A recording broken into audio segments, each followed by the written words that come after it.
উস্কো খুস্কো চুল, গলায় ঝুলছে তাবিজ, উদম শরীরে সামনে ভাতের থালা, হাত ধুয়ে কয়েক মুঠো মুখেও নিলেন ৩৫ঊর্ধ্ব তোফাজ্জেল হোসেন। ঢাকা বিশ্ববিদ্যালয়ের ফজলুল হক মুসলিম হলের ক্যান্টিনে গত বুধবার রাতে এ যুবককে ঘিরে তখন চলছিল শিক্ষার্থীদের মশকরা ও হাসি ঠাট্টা।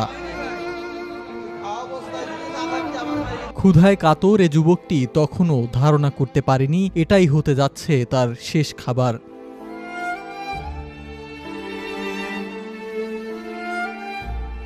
স্বাধীনতা 2.0 বা দ্বিতীয় স্বাধীনতা উদযাপনে ওই দিন উৎসব চলছিল ফজলুল হক মুসলিম হলে।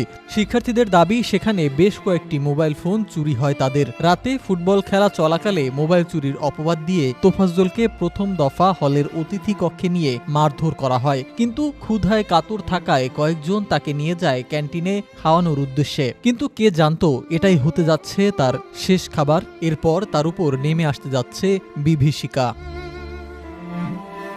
খাওয়া শেষ হওয়ার পরপরই ২৫ থেকে ৩০ জন শিক্ষার্থী দল বেঁধে তোফাজ্জলকে বেধড়ক পেটাতে থাকে। স্টাম্প দিয়ে পিষে দেয়া হয় তার আঙুল, এমনকি হাতের আঙুলের উপর স্ট্যাম্প রেখে তার উপর দাঁড়িয়ে থাকতেও দেখা গেছে একজন শিক্ষার্থীকে। গ্যাসলাইট দিয়ে পায়ে আগুন ধরিয়ে দেওয়ার কথাও জানিয়েছে একজন শিক্ষার্থী। নির্দয় নির্মম এমন নির্যাতন ও অত্যাচারে শরীর থেকে তখন রক্ত ঝরতে থাকে তার। কিন্তু এতেও ক্ষান্ত হয়নি নির্যাতনকারী এসব নরপিশাচরা। রক্ত ভেজা শরীরে তোফাজ্জলকে নাচতে নির্দেশ দেয় তারা।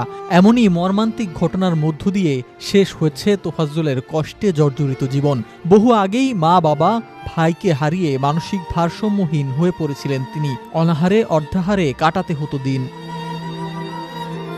তার ওপর নির্মমতার বিভিন্ন ছবি ও ভিডিও চিত্র এখন ছড়িয়ে পড়েছে সামাজিক যোগাযোগ মাধ্যমে, জানিয়ে প্রতিবাদের ঝড় বইছে সেখানে। সেই সঙ্গে ছড়িয়ে পড়েছে তোফাজ্জলের অতীতের কিছু ছবি, যেখানে সুস্থ ও মানবিক তোফাজ্জলের আনন্দঘন কিছু মুহূর্ত কাঁদিয়েছে নেটিজেনদের। সিফত মাহমুদ, মেট্রো টিভি।